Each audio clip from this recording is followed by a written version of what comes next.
Good morning. ഈ plant നമ്മുടെ ഒരു ഫിലോഡെൻഡ്രോൺ വെറൈറ്റിയാണ്.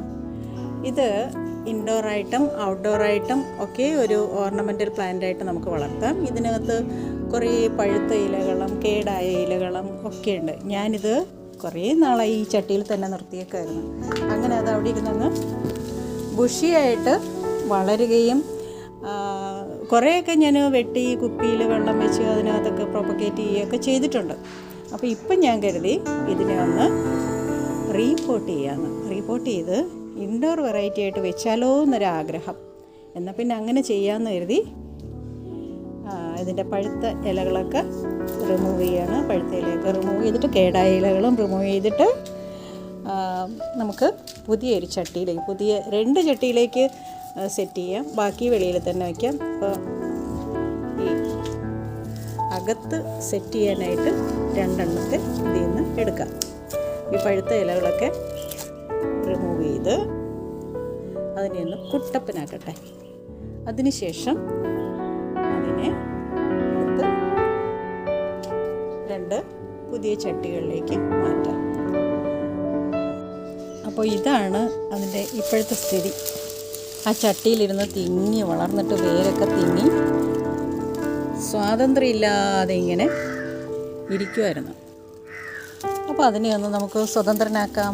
പല പല ചെടികളാക്കി അതിൻ്റെ ഓരോ ചെടികളും വേറെ വേറെ ചട്ടികളിൽ മാറ്റി ഇതിനെ ഒന്ന് ഫ്രീ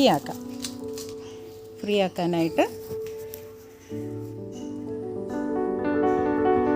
ഇത് ഏകദേശം ഒരു 4-5 ചട്ടികളിൽ വെക്കാനുണ്ട്. അത് വേണ്ട, 2 ചട്ടിയിൽ സെറ്റ് ചെയ്യാം. അത് കഴിഞ്ഞിട്ട് ബാക്കിയുള്ളത് ഇതേ ചട്ടിയിൽ തന്നെ തിരികെ വയ്ക്കാം. ഈ ചട്ടിയിലാണ് ഇത് ഇരുന്നത്. അപ്പോൾ ആ ചട്ടിയിലേക്ക് ബാക്കിയുള്ളതിനെ മാറ്റാൻ പുതുതായിട്ട് ഈ 2 ചട്ടിയിലേക്ക് വയ്ക്കാം. ഇങ്ങനെ 2 ചട്ടി സെറ്റ് ചെയ്തതിനകത്ത് ഗാർഡൻ സോയിൽ, ചാണകപ്പൊടിയൊക്കെ നിറച്ചിട്ട് കുറച്ച് ദിവസം വെളിയിൽ തന്നെ വെച്ച് ചുറ്റുപാടുമായിട്ടൊക്കെ ഒന്ന് അഡ്ജസ്റ്റ് ചെയ്തതിന് ശേഷം എടുത്ത് അകത്തേക്ക് വയ്ക്കാം. അപ്പോൾ അത് ഞാൻ മൊത്തം അങ്ങ് റിമൂവ് ചെയ്തു. മൊത്തവും ചുവട്ടിൽ നിന്നും വെട്ടി മാറ്റി. ചട്ടിയുടെ ഷേപ്പിൽ അത് വേരുകളും കുറച്ച് അഡ്ജസ്റ്റ് പോർഷനായിട്ടിരിക്കുന്ന ഒരു ഭാഗം കിട്ടി. അപ്പോൾ ഇതിനെ ശരിക്കും പറഞ്ഞാൽ അങ്ങ് ഒരു ചട്ടിയിൽ വീണ്ടും വളർത്താനായിട്ട് വയ്ക്കാം. ബാക്കി ഇത്രയും ചെടികളുണ്ട്. ഇത് ശരിക്കും ഒരു പോട്ടിൽ വെക്കാൻ പാകത്തിനുള്ളത് ഉള്ളതെന്ന് തോന്നുന്നു. ഒന്ന് ബുഷിയായിട്ടിരിക്കണമല്ലോ, ഇൻഡോറായിട്ട് സെറ്റ് ചെയ്യുമ്പോൾ ബുഷിയായിട്ടിരിക്കണം. അപ്പോൾ അതിനെ ഒരു ചട്ടിയിലേക്ക് വയ്ക്കാമെന്ന് കരുതുന്നു. അങ്ങനെ 2 ചട്ടിയിൽ വെക്കാൻ പാകത്തിന് ഇതിനെ സെറ്റ് ചെയ്തെടുത്തിട്ടുണ്ട്, കട്ട് ചെയ്ത് മാറ്റിയിട്ടുണ്ട്. കണ്ടോ? ഇനി ഇതിനെ പോട്ട് ചെയ്യാം.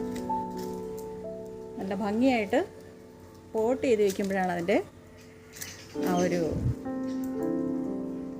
സന്തോഷം മനസ്സിന് ഫീൽ ചെയ്യുന്നത്. ചട്ടി സെറ്റ് ചെയ്യാൻ വേണ്ടിയിട്ട്, അതായത് പോട്ടിംഗ് മിശ്രിതം നിറയ്ക്കുന്നതിന് മുന്നേ അതിനകത്ത് കുറച്ച് കരിയിലയും തൊണ്ടും, ഉണക്കത്തൊണ്ടും കരിയിലയും ഒക്കെ ചേർത്ത് ഒന്ന് ഫില്ല് ചെയ്തു. കാരണം ചട്ടിയുടെ വെയിറ്റ് ഒന്ന് കുറയ്ക്കാം. പിന്നെ ഇവർക്ക് ഏറ്റവും ഇഷ്ടം ഇങ്ങനെ ഫൈബറായിട്ടിരിക്കുന്നതാണ്. ഈ വേരുകൾക്കൊക്കെ കയറിപ്പോകാനായിട്ട് മണ്ണിനേക്കാൾ പ്രിയം ഇങ്ങനെ ഇലയും തൊണ്ടും ചകിരിയും ഒക്കെ ഇരിക്കുന്ന ഭാഗങ്ങളാണ്. ഓക്കെ, അപ്പം ഞാനിത് 2 ചട്ടിയിലായിട്ട് സെറ്റ് ചെയ്ത് കഴിഞ്ഞു. കണ്ടോ? 2 ചട്ടിയിലായിട്ട് അല്പം തിക്കായിട്ട് തന്നെ ഇരിക്കുകയാണ്. അതിനെ 2 ചട്ടിയിൽ സെറ്റ് ചെയ്തിട്ട് ബാക്കി വേര് ആയിട്ട് ഇരുന്നത് ആ പഴയ ചട്ടിയിൽ തന്നെ കുറച്ചുകൂടി പോട്ടിംഗ് മിശ്രിതമൊക്കെ ചേർത്തിട്ട് അങ്ങനെ തന്നെ വെച്ചു. ഇനി ഇവർ വളരുന്നത് നമുക്ക് നോക്കാം. അപ്പോൾ എല്ലാവർക്കും ഇഷ്ടപ്പെട്ട് കാണുമെന്ന് കരുതുന്നു. ഈ വീഡിയോ ലൈക്ക് ചെയ്യുക, അഭിപ്രായങ്ങൾ പറയുക. എന്തെങ്കിലും കൂട്ടിച്ചേർക്കാനുണ്ടെങ്കിൽ അതുകൂടി കമൻറ്റ് ചെയ്യണേ. Thank you.